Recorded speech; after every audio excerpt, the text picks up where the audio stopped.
are alive, we live to thrive, and normal lives. We are the moms, we are alive, we live to thrive, and normal lives. We are the moms, we are alive, we live to thrive, and normal lives. We are the moms, we are alive, we live to thrive. Hello les amis, Oui. Nous voici de nouveau. Bienvenue. J'espère que vous allez bien. Notre nouveau podcast porte sur les amours et les amitiés Toxique. Voilà, donc c'est un sujet qui nous tient à cœur, Oui. puisque on s'est rendu compte que nos soi-disant amis ou nos soi-disant amours peuvent devenir toxiques. Comment détecter La toxicité. la toxicité d'une amitié ou d'un amour? Vraiment, c'est hyper important. Très important. Il y a des signes. On va vous en parler de vive voix. Je suis Élise et je suis en compagnie de Marie-Claire.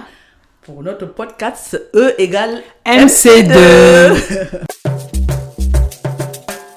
Mais c'est quoi une amitié toxique? Moi, je dirais qu'une amitié toxique, c'est assez complexe. Hein? Très très complexe, Marie-Claire. Qu'est-ce que tu peux en dire là-dessus? Ouais, très complexe parce que en fait, amitié et toxique sont antinomiques. Antinomique. Complètement. Amour et toxicité sont antinomiques. Voilà. Tu vois. Donc quand tu mets les deux ensemble, il y a des étincelles. Voilà. Il y a un truc qui va Ce pas. n'est même pas possible. Ce n'est pas possible. Oui. Encore faut-il que tu saches ce que c'est. Qu'est-ce qu'une amitié toxique? Qu'est-ce qu'un amour toxique, Marie-Claire? Une amitié toxique, c'est une amitié sous emprise. Une amitié toxique ou un amour toxique, c'est un amour sous emprise. Où tu donnes le meilleur de toi pour que les choses aillent bien, où l'autre qui est en face est en incapacité de t'entendre, de te comprendre, prend ton énergie, te bouffe, tu tires cette amitié-là comme un boulet. Donc, là, il y a des étincelles. Hein. C'est-à-dire, une amitié toxique n'est pas là pour vous faire joujou. Hein. Une amitié toxique est là pour vous détruire, en fait. Oui, c'est ça. C'est-à-dire que vous servez de faire valoir, vous servez le catalyseur d'une énergie négative. Tout ce que vous faites n'est jamais bien. Il y a toujours des critiques. Tout tourne autour de la personne, que ce soit un compagnon, ou ce soit... C'est moi. Oui. Ouais. C'est l'égocentrisme. Oui. Tout est autour Moi. de la personne Oui. et vous n'existez. En fait, vous n'existez pas. Vous n'existez pas. Vous n'existez pas. Voilà. Et quand vous êtes pris dans cet engrenage-là, vous ne vous rendez même pas compte. C'est comme si c'était quelque chose qui plane au-dessus de votre tête. Au départ, vous êtes dans un environnement où vous vous dites c'est peut-être moi qui... Vous culpabilisez en fait. Vous culpabilisez parce que vous vous dites mais peut-être c'est moi qui suis pas bien. Voilà. Mais dans une amitié toxique justement, il y a ce côté culpabilité. Oui, énorme. Voilà, culpabilité, on est tout le temps dans une sorte d'auto-flagellation, mais c'est moi qui fais que ça ne marche pas. Non, comme on est dans une relation d'échange, tant qu'il y a l'échange que d'un seul côté, tu donnes, tu ne reçois pas, eh ben, il faut à un moment donné s'asseoir et puis définir les règles du jeu. Oui, absolument. C'est-à-dire qu'à partir du moment où il n'y a pas d'échange, à partir du moment où ton point de vue n'est jamais pris en compte, à partir du moment où tu n'existes pas, en fait tu n'existes pas en tant que personne, tu es un objet. Ah oui. Tu es un objet qu'on utilise au gré de ces, de ces désiratas. Ouais. On va dire ça comme ça. Oui. Et tu n'es personne en fait. Bah oui. Et tu n'as pas le droit de dire non. Tu es toujours obligé d'acquiescer. Ouais. C'est la personne, ton ami ou ton compagnon ou ta compagne qui a toujours raison. Tu finis par ne plus savoir qui tu es. Qui tu es. Ah bah oui. Tu perds de ta personnalité. Parce que tu es sous emprise. Parce que tu donnes de ton temps. Tu donnes de ton écoute. Tu donnes de ton attention pour aider l'autre qui est tout le temps en demande. Oui. Parce que ces personnes toxiques sont tout le temps des affamés. Ce sont des assoiffés d'amour. Mais ils ne savent pas donner pour pouvoir recevoir. Oui. Et puis, il ne faut pas oublier ce vide, Marie-Claire. Ce vide qui est à l'intérieur de la personne. C'est-à-dire que ce ne sera jamais rempli. Jamais. Quel que soit ce que tu feras, oui. la personne ne sera jamais satisfaite. que tu lui donnes la lune, que tu lui donnes les étoiles, etc. Tu n'es jamais assez pour You are not too much. Oui. Mais ma chère, quand tu parles d'amitié toxique, je vais très loin dans mes souvenirs. Je vois une dame qui n'acquiesçait jamais, qui n'acceptait jamais que je lui dise quelque chose de bien. Genre, j'ai une bonne nouvelle à partager avec elle. Je lui dis, tiens, ah ouais, mais vraiment, tu vois, j'ai eu un super bon entretien avec mes patrons. Voilà, je serai augmentée le mois prochain pour les bons et loyaux services. Pas de commentaires. No comment, man. Elle ne commente pas. Elle ne dira rien. Elle parlera d'elle en disant, ouais, moi, mon travail, voilà, je suis ci, je sais. Non, mais à l'état pur, à l'état pur. Non, elle ne s'est jamais réjouie pour moi. Hein. Bien au contraire, mes joies l'agaçaient. Oui. Mais mes peines, elle en riait. C'est ça l'amitié toxique. C'est-à-dire qu'à partir du moment où tu es en joie, où tu es dans le bien-être, etc., ça dérange. Mais ça c'est dérange. Comme si, franchement, si ces personnes-là pouvaient prendre le poignard. Mais tu parles de poignard sans penser au pic que la personne te lance à chaque fois. Lancer des pics, genre vous êtes dans un milieu, la nana va te dire par exemple, ah ouais, moi quand j'aurai ma grosse voiture, jamais je verrai telle dans ma voiture parce que elle ne mérite pas, elle ira à pied. Tu vois, c'est des pics comme ça dans la blague. Mais ce n'est tu sais pas... que ces pics-là te sont adressés. Mais ça fait mal. Ça fait hyper mal. Et c'est frustrant, ma chère, parce que mais tu te dis, mais finalement, est-ce une amie? Finalement, c'est quoi? À quoi? Mais de toute manière, quand tu commences à avoir ces interrogations-là sur la véracité de cette amitié, c'est qu'il y a un truc qui ne va pas. Et c'est pour ça qu'il faut écouter sa voix intérieure, qui nous envoie plein de messages. Ouais. Plein de messages. Par exemple, dans nos relations toxiques conjugales, ou avec un compagnon, c'est encore plus flagrant parce que ton corps t'envoie des signes de détresse. Ben oui, la peur qui s'installe, de le rencontrer. Oui, et même quand cette personne n'est pas là, quand tu penses à elle, tu es quand même angoissé. Mais c'est chaud quand même. Ce que tu dis là, mais c'est énorme, Élise. C'est dire le niveau de toxicité de la personne par rapport à toi. De la relation. C'est pas possible, quoi. Et souvent, on n'écoute pas ces signes-là. Non, on n'écoute pas. En fait, parce que comme on est dans la bienveillance et comme on est dans, pas de la compassion, mais comme on est dans l'écoute. L'empathie, punaise, tu dis. Et tu te dis, oh non, mais elle va changer. Si elle est, tu lui trouves toujours des excuses. Mais pourtant, en fait, la personne ne pourra jamais te donner le tiers de ce que tu es en attente. Non, absolument. En fait, c'est des personnes creuses.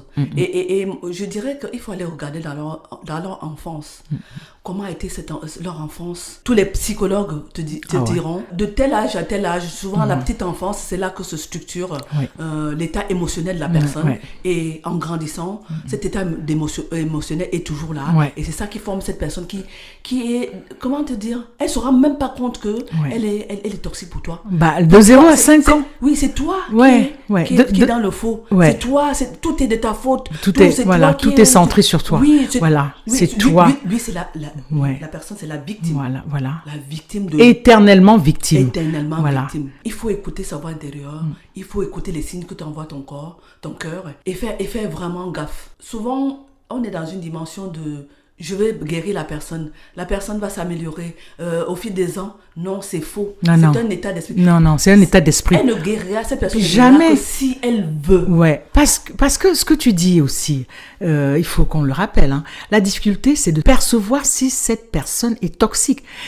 Et en plus, la personne peut tellement trop faire, vouloir même inquisitionner ta vie, que tu te dis, il y a une sorte d'ambivalence. Tu dis, peut-être qu'elle est bienveillante, mais en réalité, elle veut s'accaparer et s'approprier ta vie et se dire, là maintenant, je suis dans le contrôle, je la cerne et elle ne pourra jamais sortir de ma toile parce que c'est comme ça. Non. Il faut se méfier. Que ce soit en amour ou en amitié, ces personnes toxiques existent. Oui, elles existent. Elles existent. Faites gaffe. En fait, à partir du moment où tu as un certain nombre d'indices Mais qui t'interpellent. les signes sont là. On a parlé tout à l'heure de peur. Mais il y a un malaise. Il y a un Le malaise, c'est-à-dire de penser même que je vais rencontrer mon compagnon, je vais rencontrer ma copine, mais Tu es cette mal à peur. l'aise. Ouais, et les signes, c'est quoi? Tu es en sueur, ton cœur bat la chamade, et tu t'imagines des tas de choses, tu te fais même, à la limite, Tu te fais des films. à la limite, tu deviens même un peu parano. Mais tu deviens, Parce que, tu deviens parano. ah oui, parce que tu te dis, mais mince, alors, à quelle sauce vais-je être mangé? Et là, tous les psys sont unanimes, ils vont vous dire, quand vous avez déjà ce genre d'indice, prenez la poudre d'escampette, fuyez! Allez. Voilà, fuyez! Ah oui, parce que on peut aussi se préserver de cette sorte d'amitié toxique. Hein. Mais bien sûr. Ah oui, bien oui. sûr. On peut se... Oui. Le souci, c'est d'avoir le courage, Marie-Claire. Ah oui. Le courage de se dire, écoute, je fais un bilan, cette situation ne peut pas perdurer, il faut que je parte. Il faut que je sorte de là. Et souvent, tu sors de là complètement détruite, Ouais, ouais. complètement anéantie. Anéanti. Et il y a des moyens de s'en sortir, vraiment. ouais, ouais. Il faut aller voir un psy, il y a des ostéopathes. Ah oui. Le fait de seulement de te De toucher, te masser, comprennent, voir. peuvent te dire ton état. Voilà, ils Dans sentent... quel état tu es. Ouais, ils sentent tous ces nœuds, parce qu'en fait, certains nœuds qu'on a, des kystes, ces petits amas de graisse là dans le corps parfois, C'est des réactions. mais ce sont des réactions à notre état psychique. Donc, si un médecin, si un professionnel n'est pas là pour vous dire, tout seul, vous ne pouvez pas. Donc, se faire accompagner parce que le toxique vous bouffe jusqu'à la moelle de l'os. Donc, moralité, non. Il faut se prémunir de ces gens-là. C'est des personnes à éloigner au maximum, quoi. Absolument. Une fois qu'on a cerné ces personnes, comment faire? Parce que souvent, on a perdu confiance en soi, puisqu'on vous a mis un certain nombre de choses, d'idées dans la tête. Tu ne peux pas faire ci, tu n'es pas capable de... Sans moi, tu n'es... Oui, mais puisqu'il a passé le temps à te déprécier, Oui. tu n'es rien. Tu n'es rien, tu perds confiance en toi, tu ne sais pas qui tu Non, es, mais les tu ne connais filles- pas. Et puis Mais- Marie-Claire, Oh ces personnes-là là là. ne t'ont pas choisi. Au hasard. Ah non. Nous sommes- en général, tu es une personne C'est empathique. bien calculé. Tu es une personne qui aime les gens, Oui. etc. Et comme dans son fond intérieur, Il y a ce cette personne manque. n'a pas ces choses-là. Ces choses-là, il vient puiser en toi Voilà. Toutes les qualités qu'il n'a pas. toutes les qualités qu'il n'a pas. Et au lieu de puiser et d'en faire bon usage, il va se battre contre ça, justement, C'est- le contraire de cette personne qui est là, que j'admire, mais que je n'ai pas envie d'être. Je n'ai pas envie d'être comme elle. Donc c'est un combat permanent. Oui, c'est un combat permanent assez difficile. Hein, Ouais. assez Et difficile. c'est pour ça que je parle d'ambivalence quand même. Parce que c'est des êtres qui vont te souffler le chaud et Il y le a froid. une dualité. Voilà, tout être humain a cette dualité parce qu'on a le yin et le yang. Mais chez ces personnes, moi je pense, pour la petite expérience que j'ai vécue, alors là, non, quelqu'un qui vous porte tous les masques du monde. Aujourd'hui, c'est c'est pas des rose, masques. demain, c'est bleu, etc. Non. Je peux vous dire, après mon expérience, c'est pas des choses à vivre. Même à son pire ennemi, si on en a. Oui, c'est clair. C'est-à-dire, tu parlais de masque tout à l'heure, Marie-Claire. C'est ses amis ou ses compagnons ou ses compagnes qui portent des masques en permanence. En fonction de l'environnement dans lequel il est. Voilà. C'est tel masque que je prends. Voilà. Je prends le masque de la bienveillance. Je suis machin, je suis ouvert, j'aime les gens. voilà. Je suis... Je suis le Zorro. Oui. Je suis la toute puissance. Voilà. Je suis quelqu'un de bien. Voilà. Ah, Et... non. Je suis quelqu'un de bien, mais je suis quand même jalouse de ton aura. Je suis jalouse de ta situation au milieu des gens. Je suis jalouse de te voir rayonner au milieu des gens. Je suis jalouse de voir que tu attires du monde. Mais c'est attires. ça. Tu attires le monde. Tu attires les gens autour de toi. Mais contre ça, le toxique va se battre. Oui, il va se battre. En fait, c'est un combat à la mort. Oh. C'est-à-dire que le but, c'est que tu sois au bas fond des trucs. Au bas, tréfonds, dans les le abysses. dans le crépuscule. Ouais, Pour que la personne puisse. briller. Voilà. Briller. Et la difficulté aussi souvent pour les personnes qui subissent ce genre de relations toxiques, c'est d'en parler. Oui. Et d'avoir une certaine crédibilité par rapport... Parce que personne ne va te croire. Dire, écoutez, on vous voit, vous êtes... Mais vous êtes mais oui, vous êtes ami. tellement bien assortis Vous tous êtes les deux. tellement bien Mais assortis oui, que, oh là là. mais tu racontes ta vie. Non, tu racontes ta et vie. tu ne peux même pas l'en parler. Non. Parce que tu vas passer pour quelqu'un qui raconte sa vie, une menteuse qui Mais oui. raconte sa vie. Qui raconte sa vie. Parce qu'en fait, il fait de ces gens-là ses alliés. Ils ont besoin d'alliés, en fait.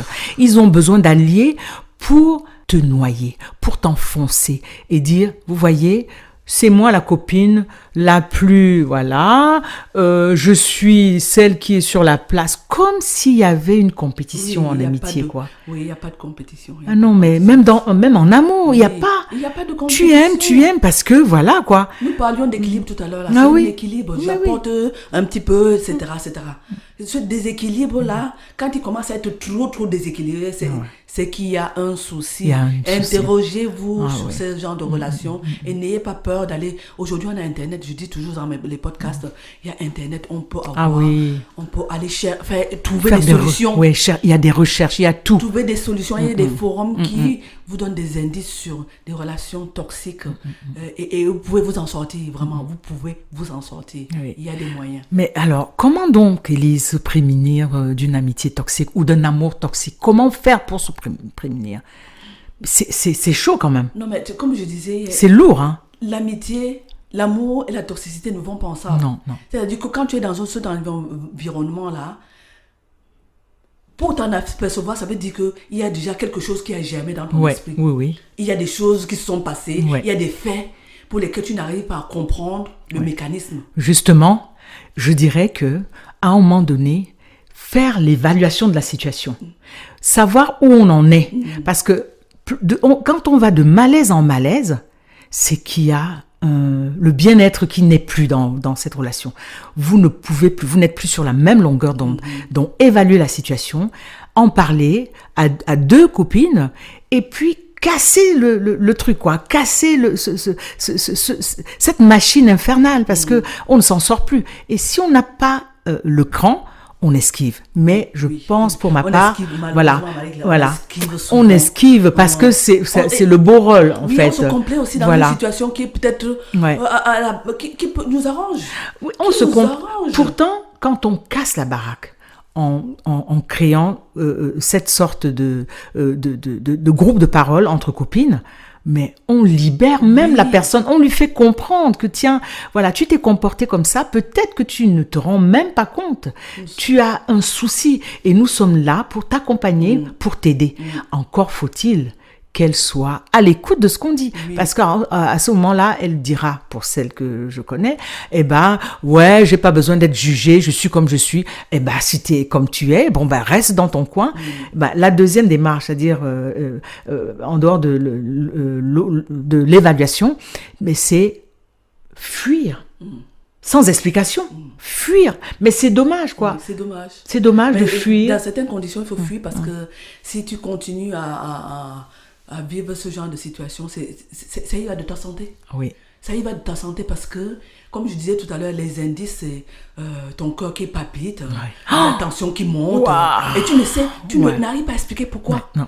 Tu n'arrives pas à expliquer pourquoi. En face de la personne ou de ton environnement où tu vas chez toi, tu te rends compte que j'ai pas envie d'aller. Qu'est-ce qui se passe? Punaise, alors que cet espace, c'est un espace qui doit être un espace de paix pour toi. Quand tu dis ça, mais quand tu dis ça, Élise, je connais des moments où je suis restée à la gare des heures à attendre mon compagnon comme ça, à dire tiens, il va venir et tout, mais en même temps de me dire j'espère qu'il ne va pas venir de sitôt parce que là, je vais en enfer. Je mets tous les mécanismes de défense pour pouvoir approcher ce monsieur, cet individu. Mais je peux vous dire que ce n'est pas une chose facile, quoi. Ce n'est pas une chose facile. Et franchement, le corps nous envoie des messages, plein de messages avec lesquels on ne comprend pas. Tu vois, et même de manière physiquement. Ouais. Physiquement, tu n'es pas tu n'es pas dans ton état. Tu ne peux pas, tu n'agis pas en connaissance de cause. Tu agis dans un environnement où tu es comme une marionnette. On tire les ficelles. Tu es comme une marionnette. Mais il y a des mimétismes à un moment donné d'ailleurs. Parce que tu as cadré ta vie, tu as même une sorte de ritualisation en disant, voilà, je vais me lever, la seule idée, c'est de fuir. Oui. C'est de fuir parce que tu as rentré tout ça dans ton cerveau pour te sauver. Te sauver de cette amitié, de ces amours toxiques. Parce que je peux te dire que très souvent, il y a des personnes qui laissent leur plume. Le nombre de suicides, ça c'est prouvé, entre des personnes qui ne peuvent pas en parler, parce que voilà, qu'est-ce qu'on va dire, qu'est-ce que les gens vont dire et tout ça, la honte, et de pouvoir en parler, c'est comme si c'était toi qui avais mis tout en échec, quoi. Oui, non, mais c'est-à-dire que tu vis dans un faisceau de toiles qui ont été tissées depuis un certain nombre d'années, ou que tu ne vois pas, tu n'es pas toi-même, quoi. Non. Tu as perdu la raison. L'essence même de ta vie.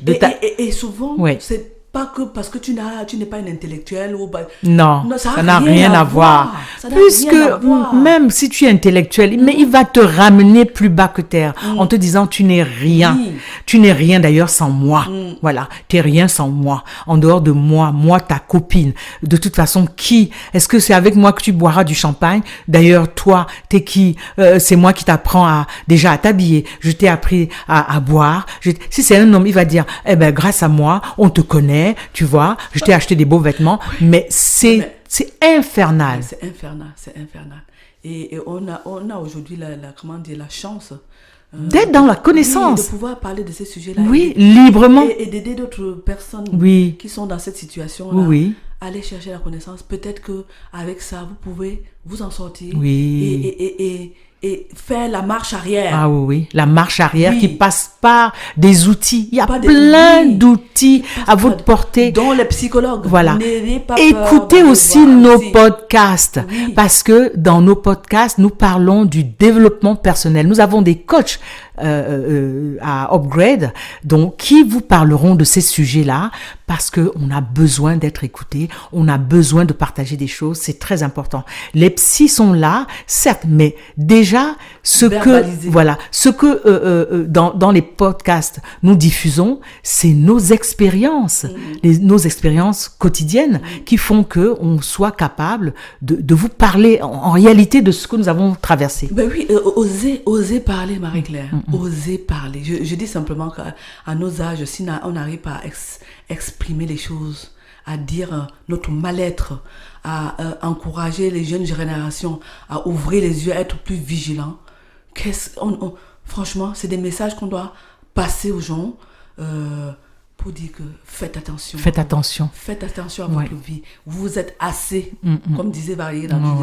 un de ses podcasts. You are enough. Vous êtes assez pour pouvoir faire des choses. Il y a en chacun d'entre nous un tel potentiel. Allez chercher dans votre subconscient, réalisez vos rêves. Et ces personnes toxiques-là sont là pour vous anéantir, pour vous empêcher d'être la meilleure version de vous, de vous accomplir. Voilà. Et une autre chose aussi qu'il faut dire, quand vous avez été en contact avec une personne toxique, que ce soit votre chérie, votre copine,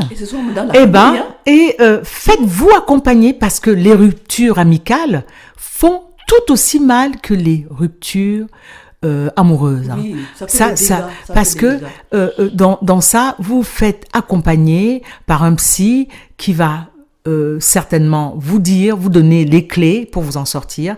Écoutez les podcasts aussi, parce que là-dedans, il y a de la matière.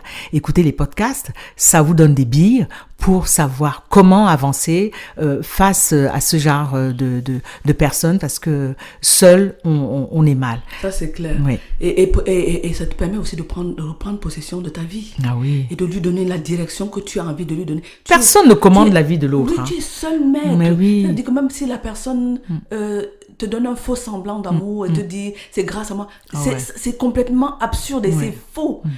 À partir du moment où tu prends les rênes de ta vie, tu lui donnes la direction vers laquelle tu as envie d'aller. Et chacun a son étoile ici sur Terre.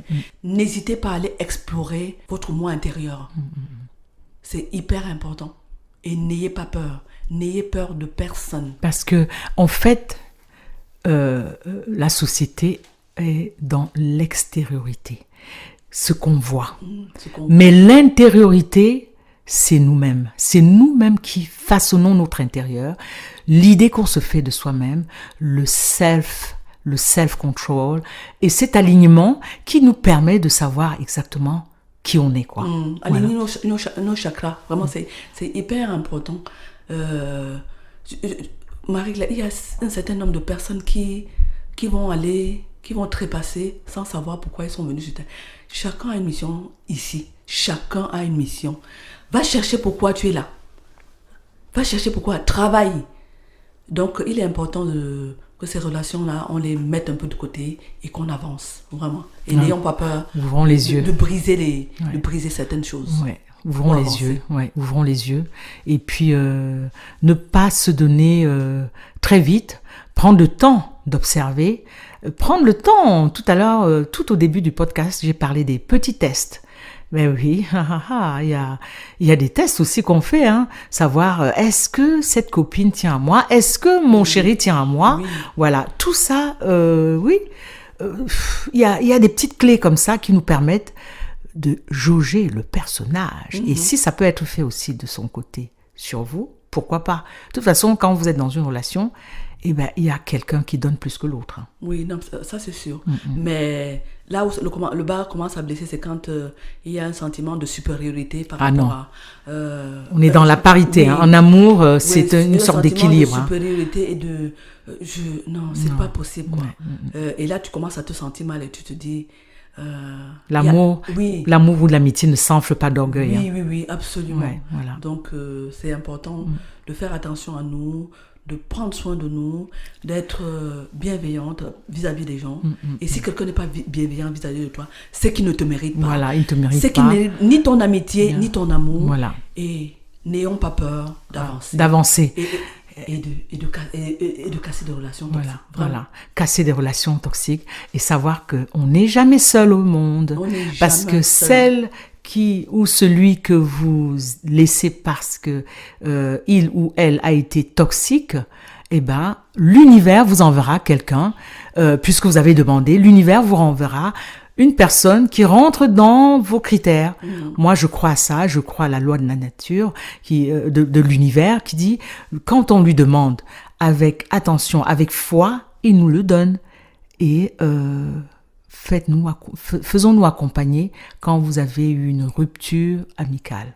Parce que c'est ça, on oublie souvent ça. On dit oui, quand on a perdu son chéri, dans une rupture, on va se faire accompagner par un psy. Même des amitiés, mes sœurs, mes frères, on peut se faire accompagner par un psy quand vous avez cassé une amitié même si c'est d'1 mois ou de 10 ans, là encore c'est plus sérieux.